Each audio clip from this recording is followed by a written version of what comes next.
अस्सलामुअलैकुम students, welcome to my YouTube channel. आज का हमारा टॉपिक है जी डायहेड्रल ग्रुप से ही रिलेटेड। हमने D1 और D2 पिछले लेक्चर में डिस्कस कर लिया था। अब हमने नेक्स्ट करना है जी D3 डिस्कस। लेकिन D3 को डिस्कस करने से पहले कुछ इंपॉर्टेंट ट्रिक्स हैं, कुछ इंपॉर्टेंट पॉइंट्स हैं डायहेड्रल ग्रुप के बारे में जो हम पहले पढ़ लेंगे तो हमें आगे आसानी होगी उसके सब ग्रुप्स निकालने में, उसके एलिमेंट्स का ऑर्डर फाइंड करने में। तो हम लोग के पास कुछ ऐसी ट्रिक्स हैं जी, वो हम इस लेक्चर में डिस्कस करते हैं। नेक्स्ट में फिर हम करेंगे D3 को डिस्कस, फिर उससे नेक्स्ट D4 को। तो देखें, अगर हमारे पास DN ग्रुप दिया हो और हमें DN यानी N कुछ भी हो सकता है, और अगर हमें इसमें नंबर ऑफ़ एलिमेंट्स फाइंड करने हैं जिनका ऑर्डर 2 हो, यानी DN के अंदर ऐसे कितने एलिमेंट्स होंगे जिनका ऑर्डर 2 हो सकता है, तो वो कैसे फाइंड करेंगे। तो अगर तो ये N जो है यानी ये DN लिखा, अगर ये N इवन हुआ तो उसमें नंबर ऑफ़ एलिमेंट्स ऑर्डर 2 के N+1 हो जाएंगे, यानी इस N में हम एक नंबर ऐड कर देंगे तो उतने एलिमेंट्स होंगे उस ग्रुप के अंदर 2 ऑर्डर के।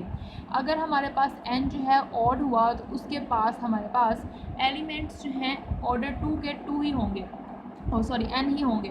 तो स्टूडेंट्स ऐसा क्यों है, क्योंकि हमने पढ़ा था पीछे जो हमारा लेक्चर चल रहा था ग्रुप से ही रिलेटेड कुछ टॉपिक, यानी डायहेड्रल से पहले हमारे जो टॉपिक चल रहे थे वहाँ पर हमने देखा था कि एक हमने स्टेटमेंट देखी थी कि अगर हमारे पास कोई ग्रुप का ऑर्डर इवन हो तो उसके पास एटलीस्ट एक एलिमेंट तो होता ही है ऑर्डर 2 का। ठीक है, अब डायहेड्रल ग्रुप की बात की जाए तो इसमें जितनी भी रिफ्लेक्शंस आती हैं उन सब का ही ऑर्डर जो है वो हमारे पास जो है 2 होता है। तो यानी कि इसके पास DN के पास N रोटेशंस है, N रिफ्लेक्शंस है, तो जो रिफ्लेक्शंस N है उनका ऑर्डर तो 2 ही होगा, यानी वो N एलिमेंट्स तो 2 ऑर्डर के ही होने हैं। उसके अलावा अगर ये N इवन हुआ तो इसके पास रोटेशन में भी हमें एक एलिमेंट ऐसा मिल जाएगा जिसका ऑर्डर क्या होगा जी 2 होगा। तो इसके पास 2 ऑर्डर के एलिमेंट्स N+1 होंगे इवन के केस में, और ऑड के केस में N ही होंगे। तो एग्जांपल से देखते हैं, जैसे कि हम लोगों ने D2 ग्रुप देख लिया है, इसलिए मैं D2 की एग्जांपल ले लेती हूँ जी। इसमें एलिमेंट्स थे 1 R S S R। इसमें हमने देखे अगर इसका ऑर्डर कितना है जी, यहाँ पर N क्या है जी, इवन है, N इक्वल है 2 के जो कि इवन है। तो इसमें नंबर ऑफ़ एलिमेंट्स जो आएंगे ऑर्डर 2 के वो कितने आने चाहिए जी, N+1 आने चाहिए number of elements of order 2 के। 2 ऑर्डर के इसके पास एलिमेंट्स जो हैं वो हमारे पास N+1 आने चाहिए। तो N यहाँ पर 2 है तो 2+1 यानी 3 एलिमेंट्स होने चाहिए। और हमने देखा था इसके अंदर कि 3 ही इसके पास 2 ऑर्डर के एलिमेंट्स थे, R था, S था, SR था। तो यहाँ से हमें पता चला। इस तरह से अगर हम D3 की एग्जांपल है, D3 अभी हमने करना है लेकिन फिर भी हम थोड़ा सा उसे देख लें। अगर 1R² S R², तो इस इधर N ऑड है तो इसके पास N ही एलिमेंट्स होंगे ऑर्डर 2 के। तो अगर N ही होंगे तो हम अगर यहाँ पर देखें तो N की वैल्यू यहाँ पर 3 है तो इसके पास 3 ही एलिमेंट्स होंगे ऑर्डर 2 के। तो देखें यहाँ पर S है, S R आना है, फिर S R² आना है। ठीक है, तो ये 3 इसके पास रिफ्लेक्शंस जो हैं ये ऑर्डर 2 की हैं। इसका अगर ऑर्डर देखें तो इसका ऑर्डर 3 होना है, और इसका ऑर्डर हमारे पास आ जाएगा, हाँ जी 3 आ जाएगा, और इसका हमारे पास क्या आ जाएगा ऑर्डर, इसका ऑर्डर भी 3। तो इसका मतलब हमारे पास N की जो हमारे पास वैल्यू है वो हमारे पास कितनी है, 3 है, यानी इसके अंदर 3 एलिमेंट्स ऐसे मिलेंगे जिनका ऑर्डर 2 होगा। नेक्स्ट पे चलते हैं कि अगर हमें किसी ऐसे एलिमेंट्स फाइंड करने हो जी जिनका ऑर्डर 2 ना हो, यानी कि 2 ऑर्डर के एलिमेंट्स निकालने हैं वो तो हम यहाँ से निकालेंगे। अगर हमें नंबर ऑफ़ एलिमेंट्स फाइंड करने हो ऑर्डर के जो कि 2 के इक्वल नहीं है, यानी ऐसे एलिमेंट्स की तादाद फाइंड करनी है डायहेड्रल ग्रुप के अंदर जिनका ऑर्डर 2 नहीं है, तो वो हम इस तरह फाइंड कर सकते हैं कि वो नंबर ऑफ़ एलिमेंट्स यानी 5k के इक्वल आ जाएंगे, ऑर्डर k के एलिमेंट्स 5k के इक्वल आ जाएंगे अगर ये k इस n को डिवाइड करता हुआ। अगर ये k इस n को ना डिवाइड करता हो तो 0 के इक्वल आ जाएंगे। एग्जांपल से समझाती हूँ, जैसे कि हमारे पास यहाँ पर हम लिख लेते हैं D3 लिख लेते हैं 1R R² S R²। हमें जी चेक करना है ऑर्डर 3 के एलिमेंट्स चेक करने हैं, इसके अंदर कितने हैं, तो हम K3 रख लेते हैं। तो अब देखें क्या 3 इस N को डिवाइड करता है, यहाँ पर N 3 है, इसके ऑर्डर की बात नहीं हो रही, इस N की बात हो रही है, इस N की। तो ये 3 जी डिवाइड करता है 3 को, इसका मतलब इसके पास 5k एलिमेंट्स होंगे ऑर्डर 3 के। तो 5k अगर निकालेंगे तो k की वैल्यू क्या है, यहाँ पर 3 है, तो 5 अगर निकालेंगे तो इसका आंसर आएगा जी 2। तो इसका मतलब इसके पास 2 एलिमेंट्स हैं ऑर्डर 3 के। तो हाँ जी R है और R² इसके पास 2 ही एलिमेंट्स हैं ऑर्डर 3 के।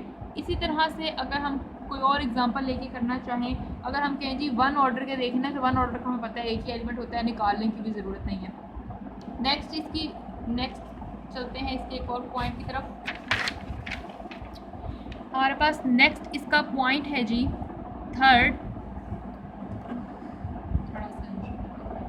जी, if D N is equals to 2n, अगर हमारे पास जो डी एन का जो ऑर्डर है 2n, अगर वो हमारे पास कोई प्राइम डिवाइज़र रखता है, यानी कि 2n जो भी आंसर आएगा इसका डायहेड्रल ग्रुप का जो भी ऑर्डर है, अगर उसका कोई प्राइम डिवाइज़र k है और हमें ये फाइंड करना है कि उस ऑर्डर के इसके पास कितने सब ग्रुप होंगे। अब देखें, अगर उस ऑर्डर के सब ग्रुप देखने हमें पता है कि अगर वो प्राइम नंबर है तो उससे उस ऑर्डर के जो सब ग्रुप मिलने वाले हैं वो साइक्लिक ही होंगे, क्योंकि हर प्राइम ऑर्डर का ग्रुप जो होता है वो साइक्लिक होता है। तो अगर उस ग्रुप के ऑर्डर का कोई प्राइम डिवाइज़र है तो उस ऑर्डर का अगर हम सब ग्रुप देखें तो लास्ट में सब ग्रुप साइक्लिक सब ग्रुप होगा। तो नंबर ऑफ साइक्लिक सब ग्रुप ऑर्डर के कितने हो सकते हैं वो यहाँ से निकाले जा सकते हैं कि number of elements of order के डिवाइडेड बाय फाई ऑफ के। यहाँ से आपको समझ नहीं आई होगी, एग्जांपल लेते हैं फिर आपको समझ में आएगी बात। जैसे मैं D3 ले लूँ, यहाँ पर आ जाएगा हमारे पास 1 R² SR SR²। अब इस D3 का ऑर्डर कितना है जी? ऑर्डर है इसका 6 को कौन कौन से नंबर डिवाइड करते हैं? 1 डिवाइड करता है 6 को, 2 डिवाइड करता है 6 को, 3 डिवाइड करता है एंड 6 इटसेल्फ करता है। ठीक है, अब इसका प्राइम डिवाइज़र है 2 है इसका प्राइम डिवाइज़र, 3 भी है इसका प्राइम डिवाइज़र।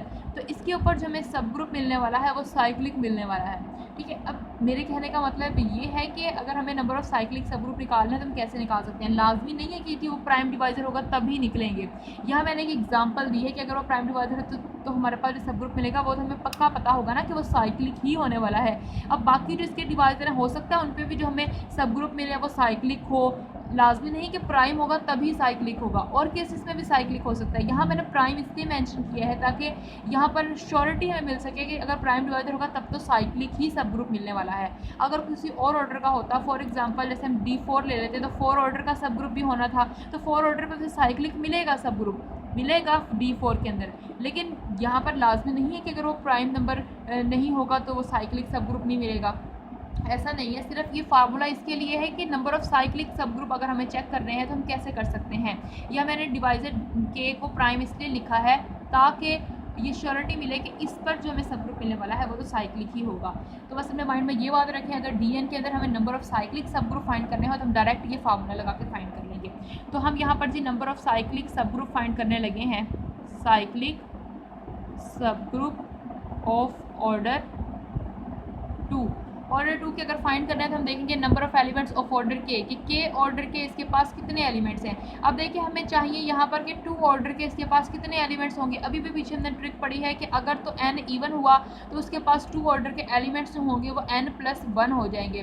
तो अब यहाँ पर n तो है ऑड, तो इसका मतलब इसके पास नंबर ऑफ एलिमेंट्स ऑर्डर 2 के n ही होंगे, यानी 3 ही होंगे। तो यहाँ पर आ जाएगा 3 divided by phi of k। जब हम लेंगे फाई ऑफ k किसका लेना है, यानी ये वाला जो जिस ऑर्डर का हमें साइक्लिक सब ग्रुप चाहिए ना उसका हमने फाई फाइंड करना है, 3 का फाइंड नहीं करना है। ये बात अपने माइंड में रखिएगा,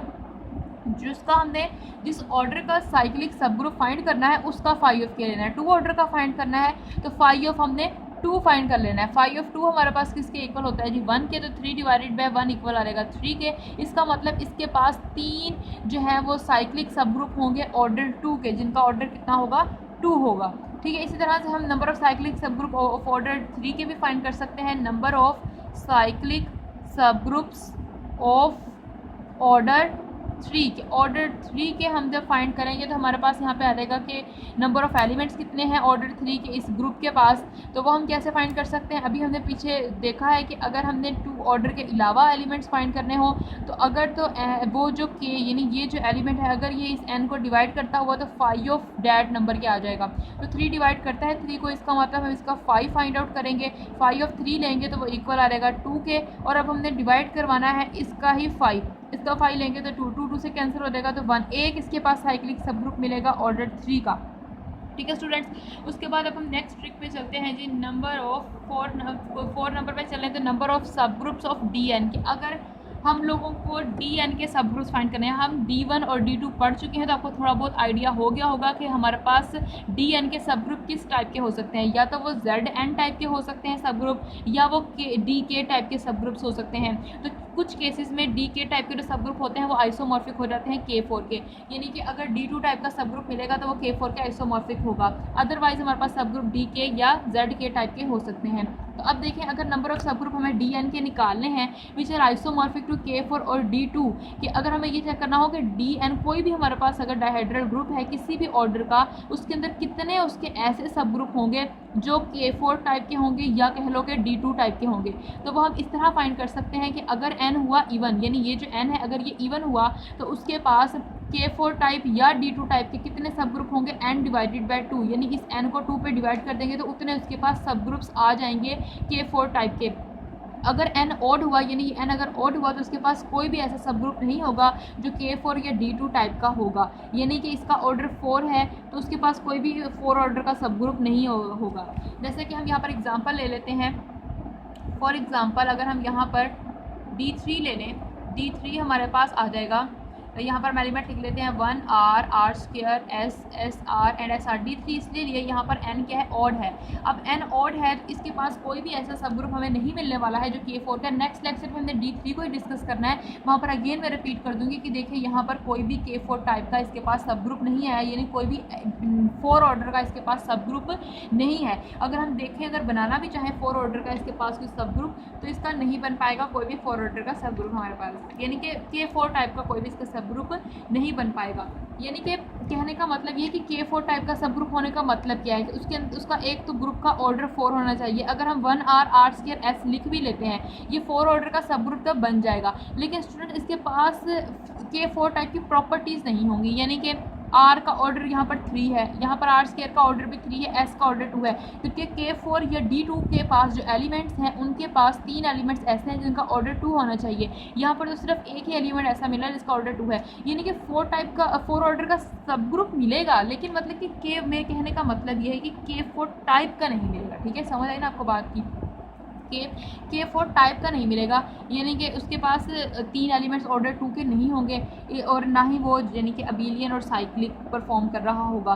ठीक हो गया, यहाँ तक समझ आई आपको? अब अगर आगे हम चलें कि नंबर ऑफ सब ग्रुप्स फाइंड करने, अगर हमने ऐसे सब ग्रुप्स DN के, यानी इसके अलावा K4 और D2 के अलावा जो आइसोमॉर्फिक DK के हों, यानी DK टाइप्स के ही हों, यानी कि DK टाइप्स के ही अगर हमारे पास सब ग्रुप्स आ रहे हैं, और कितने आ रहे हैं, यानी कि D1 टाइप के आ रहे हैं, D3 टाइप के आ रहे हैं, D4 टाइप के आ रहे हैं, वो कितने आ रहे हैं, तो वो कैसे फाइंड कर सकते हैं? अगर हमें फाइंड करना है जी, फॉर एग्जांपल यहाँ पर D4 है, हमें फाइंड करना है कि जी D3 टाइप के कितने सब ग्रुप्स आएंगे, तो अगर तो वो यहाँ पर जो K जिसकी हमें चेक करना है कि इस टाइप का सब ग्रुप आ रहा है कि नहीं आ रहा है, अगर वो नंबर इस n को डिवाइड कर रहा हुआ तो n डिवाइडेड बाय K सब ग्रुप्स उसके पास आ जाएंगे। अगर ये K n को डिवाइड ना कर रहा हुआ तो उसके पास उस DK टाइप के सब ग्रुप नहीं होंगे स्टूडेंट्स। ठीक है, ये हम नेक्स्ट ऐसे से करते जाएंगे ना, एग्जाम्पल्स आपको समझ आती जाएगी। नेक्स्ट हम एक और करते हैं कि अगर हमें चेक करना हो टोटल नंबर ऑफ सब ग्रुप्स DN के कितने होंगे, यानी DN डायहेड्रल ग्रुप किसी भी ऑर्डर का अगर है हमारे पास, हमें ये चेक करना हो कि टोटल इसके सब ग्रुप्स कितने आएंगे, यानी नंबर ऑफ सब ग्रुप इसके कितने बनेंगे। पहले तो हम चेक कर रहे थे कि साइक्लिक कितने होंगे, नॉन साइक्लिक कितने होंगे, DK टाइप के कितने होंगे, K4 टाइप के कितने होंगे, ये हमने देखा। अब टोटल कितने होंगे, तो उसके लिए हमारे पास सिंपल सा फार्मूला है tau n plus sigma n। Tau n क्या होता है, हम ये पीछे पढ़ भी चुके हैं। टाउ n होता है कि number of divisors of n। ये सिग्मा n थोड़ा न्यू है, ये होता है कि हमने एडिशन कर देनी होती है सम ऑफ डिवाइजर्स ऑफ n, के n के जो डिवाइजर्स हैं उनका हमें सम कर देना है। ठीक है, तो वो हमारे पास सिग्मा n दे देगा और टाउ n हमारे पास नंबर ऑफ डिवाइजर्स को शो करेगा स्टूडेंट्स। ठीक है, अब यहाँ पर जैसे मैं एग्जांपल लेती हूँ, अगर मैं यहाँ पर D2 को ही ले लूँगी, D2 हम पढ़ चुके हैं तो इससे आपको ज़रा पता चलेगा। D2 में n इक्वल है जी 2 के, तो अब हमें इसके टोटल नंबर ऑफ सब ग्रुप्स निकालने हैं, सब ग्रुप्स ऑफ D2, तो इक्वल आ जाएंगे tau of 2k plus sigma of 2k। Tau of 2 लेंगे तो इसके कितने हमारे पास डिवाइजर्स हैं 2k, 1 इसका डिवाइजर है और 2 इसके 2 डिवाइजर्स हैं। सिग्मा ऑफ 2 में हम क्या करेंगे, इसके डिवाइजर्स को ऐड कर देंगे, तो 1 + 2 करेंगे तो 3 आएगा, 3 + 2 करेंगे तो 5। तो हमारे पास हमने D2 में देखा था उसके 5 ही सब ग्रुप थे, 4 साइक्लिक थे, एक जो था वो नॉन साइक्लिक था। ठीक है। और हमने ये भी लिखा था D2 आइसोमॉर्फिक था B4 के, और B4 के भी ऐसे ही थे। तो हम इस तरह से डायहेड्रल ग्रुप के टोटल नंबर ऑफ सब ग्रुप्स निकाल सकते हैं। अब स्टूडेंट्स एक और ट्रिक है जी, उसके अंदर ये है कि अगर हमें टोटल नंबर ऑफ साइक्लिक सब ग्रुप्स निकालने हो DN के, तो वो हम कैसे निकाल सकते हैं, वो भी है जी, अभी मैं आपको दिखाती हूँ। देखते हैं जी इसको। टोटल नंबर ऑफ साइक्लिक सब ग्रुप्स ऑफ DN के, अगर डायहेड्रल ग्रुप की हमने पहले तो हमने टोटल सब ग्रुप निकालना, अब अगर हमें टोटल नंबर ऑफ साइक्लिक सब ग्रुप्स निकालने हो तो वो हम निकाल सकते हैं tau of n plus n करके। जैसे कि फॉर एग्जांपल D2 को ही अगर हम ले लें, इसके अंदर n की वैल्यू 2 है, तो इसके अंदर अगर हमें टोटल नंबर ऑफ साइक्लिक सब ग्रुप्स निकालने हैं, साइक्लिक सब ग्रुप्स, तो इक्वल आ जाएंगे DN के, इक्वल आ जाएंगे टाउ ऑफ 2 के प्लस 2 के। यहाँ इनकी वैल्यू 2 है। अब टाउ ऑफ 2 क्या होता है जी, नंबर ऑफ डिवाइजर्स, तो 2 के 2 ही डिवाइजर्स है, 2 प्लस 2 इक्वल आ जाएगा 4 के। तो हमने देखा था कि D2 में 4 हमारे पास साइक्लिक सब ग्रुप आए थे। इसी तरह हम D3 के, D4 के, किसी के भी हम निकाल सकते हैं। टोटल सब ग्रुप कितने होंगे, टोटल साइक्लिक सब ग्रुप्स कितने होंगे, D के टाइप के कितने होंगे, K4 टाइप के कितने होंगे, ये सारे हम निकाल सकते हैं स्टूडेंट्स। तो D3 में और D4 में हम ये सारी चीज़ें डिटेल से करेंगे और इन्हीं सारी ट्रिक्स को लगा कर हम उसको डिस्कस करेंगे डिटेल से। तो आप हमारी नेक्स्ट वीडियो ज़रूर देखिएगा स्टूडेंट। अगर आपको हमारी वीडियो अच्छी लगे तो इसे लाइक कीजिएगा। अगर आपने अभी तक हमारे चैनल को सब्सक्राइब नहीं किया है तो प्लीज़ हमारे चैनल को सब्सक्राइब कर दीजिए और बेल आइकन को ज़रूर प्रेस कीजिएगा ताकि आपको हमारी हर नए वाली वीडियो मिलती रहे स्टूडेंट्स। थैंक यू स्टूडेंट्स, अल्लाह हाफिज़।